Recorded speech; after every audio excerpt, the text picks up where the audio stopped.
Hello friends, हमारे YouTube channel student motivation में आप सबका स्वागत है। साथियों, कक्षा 1 के जो आवधिक आकलन जो ट्रैकर शीट है वो किस प्रकार से कंप्लीट करना है, तो हम आपको इसमें तीनों विषय की यानी कक्षा 1 के जो तीनों विषय है हिंदी, अंग्रेजी एवं गणित, उसकी कंप्लीट शीट दिखाने वाले हैं, पूरी भरी हुई दिखाने वाले हैं। क्योंकि पिछले वीडियो में हमें कमेंट प्राप्त हुआ था कि जो शीट है वो भर कर वीडियो में दिखाई जाए, तो पूरी शीट तीनों विषय की हम भर के आपको इस वीडियो में दिखाने वाले हैं। और वो भी साथियों वर्कशीट के आधार पर, यानी बच्चों के द्वारा जो कार्य किया गया उसके अनुसार ही ट्रैकर कंप्लीट करेंगे, तो ही वह ट्रैकर वास्तविक रूप से कंप्लीट माना जाता है। तो हम एक नज़र में तीनों विषय की ट्रैकर शीट देखने वाले हैं साथियों।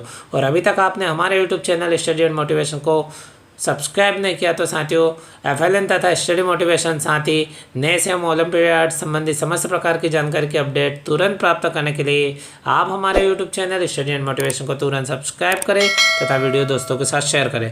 तो साथियों, आवधिक आकलन के संबंध में हम बात करते हैं तो पहले हिंदी विषय की ट्रैकर शीट देख लेते हैं।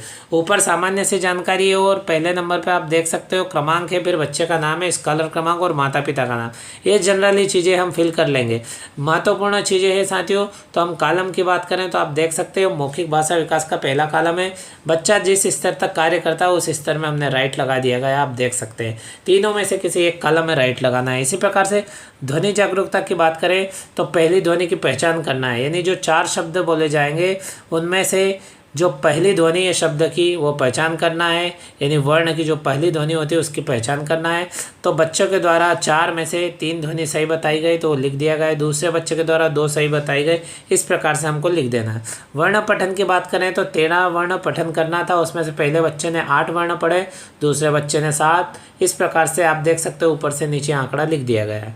और इसी प्रकार से वर्ण लेखन की बात करें तो वर्ण लेखन में श्रुत लेखन यानी शिक्षक के द्वारा बोले गए वर्णों को बच्चों के द्वारा लिखना है। तो 13 वर्ण बोले गए, उसमें से पहले बच्चे ने 11 लिखे, दूसरे बच्चे ने 9, तीसरे ने 10, इस प्रकार से लिखे। तो साथियों यहाँ पे महत्वपूर्ण चीज़ ये है जिसे हम वीडियो में साथियों आपको स्पष्ट करना चाहते हैं, वो ये है कि जो वर्ण लेखन की आप बात करें तो हमारी जो बच्चे की वर्क बुक है यानी अभ्यास पुस्तिका, उसके अंदर ये जो श्रुत लेखन का स्थान उसमें दिया गया है। बच्चे के द्वारा श्रुत लेखन वर्कशीट में किया जाता है। तो यहाँ पे पहले बच्चे ने आप देख सकते हैं कि जो 11 वर्ण लिखे हैं यहाँ पे सही, तो ये हमने जब चेक किया उसके दरमियान उसके द्वारा वास्तव में 11 ही सही किए गए। यदि 11 सही किए तो यहाँ पे 11 होना चाहिए।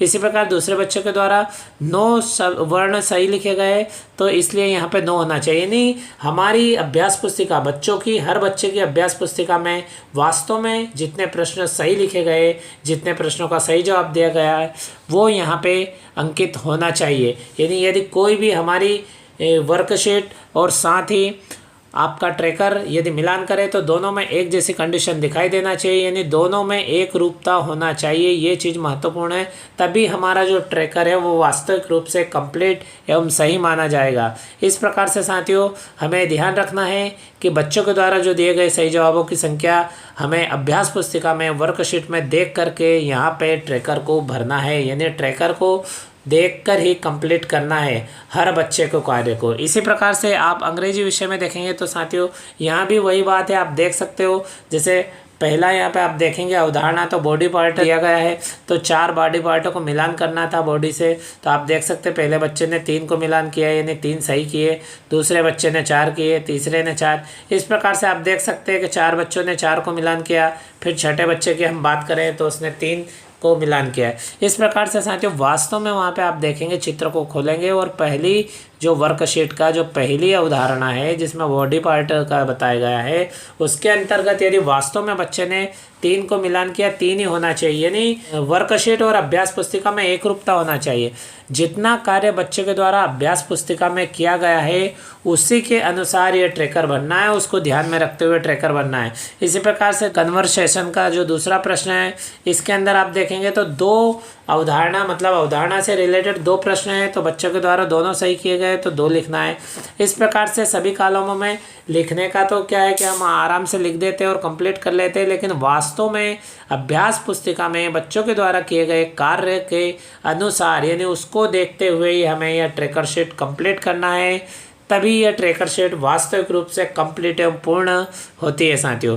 इसी क्रम में हम देखें तो अगले विषय में, तो जिस प्रकार से हमने हिंदी एवं अंग्रेजी विषय में देखा, ठीक उसी प्रकार से गणित विषय में कार्य करना है। साथियों आप सभी जानते हो कि हिंदी विषय में मौखिक कार्य भी होता है और लिखित कार्य भी होता है, किंतु गणित विषय में केवल लिखित कार्य होता है। तो इसी प्रकार से आप देखेंगे तो संख्या बोध का यहाँ पे प्रश्न देखेंगे पहले नंबर पे, तो आप देख सकते हैं संख्या बोध संबंधी 4 प्रश्न है और 4 प्रश्नों में से पहले बच्चे के द्वारा 2 प्रश्न के सही जवाब दिए, यानी 2 प्रश्न सही हल किए, इसलिए यहाँ पे आप देखेंगे तो 2 लिखा हुआ। दूसरे बच्चे ने चारों में से चारों प्रश्न यानी संख्या बोध के जो है वो निर्देश के अनुसार कार्य किया, चारों सही है। इसी प्रकार से साथियों हमें जिस अवधारणा के अंतर्गत जितने जवाब बच्चों के द्वारा सही दिए गए हैं उनकी संख्या लिखना है। और साथियों ये विशेष ध्यान रखा जाए कि कक्षा 1 में हमें बच्चों के द्वारा दिए गए सही जवाबों की संख्या दर्ज करना है, वो भी हमें अभ्यास पुस्तिका यानी हर बच्चे की वर्कशीट में देख करके उस बच्चे के ट्रैकर को कंप्लीट करना है। दोनों में एक रूपता होगी,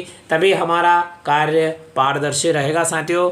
तो इस प्रकार से हम इस वीडियो में आपको यही बताना चाहते हैं साथियों कि हमारी जो अभ्यास पुस्तिका है, जो बच्चे के द्वारा किया गया कार्य है, वो कार्य इस ट्रैकर शीट में वास्तविक रूप से परिलक्षित होना चाहिए, इसमें दिखाई देना चाहिए। यदि किसी के द्वारा ट्रैकर तथा अभ्यास पुस्तिका का मिलान किया जाता है तो दोनों में एक रूपता होना चाहिए साथियों। इसी प्रकार से कक्षा 2 के भी वीडियो हमने अपलोड किया है चैनल पर साथियों, तो आप चैनल पर विजिट करके वीडियो देख सकते हैं। साथ ही कक्षा 3 एवं 4 संबंधित आवधिक आकलन ट्रैकर प्रपत्र किस प्रकार से बनना, उससे भी रिलेटेड वीडियो आपको हमारे यूट्यूब चैनल पर मिल जाएगा साथियों। और नए से ओलंपियाड संबंधी महत्वपूर्ण जानकारी OMR शीट किस प्रकार से बनना है, इनके भी वीडियो आपको साथियों हमारे यूट्यूब चैनल पर मिल जाएंगे। तो अभी तक आपने हमारे यूट्यूब चैनल स्टडी मोटिवेशन को सब्सक्राइब नहीं किया तो साथियों शीघ्र आप हमारे यूट्यूब चैनल स्टडी मोटिवेशन को तुरंत सब्सक्राइब करें तथा वीडियो अपने दोस्तों के साथ अधिक से अधिक शेयर करें। इसी प्रकार की महत्वपूर्ण जानकारी तथा अपडेट के साथ में अगले वीडियो में फिर मिलते हैं। Thank you friends.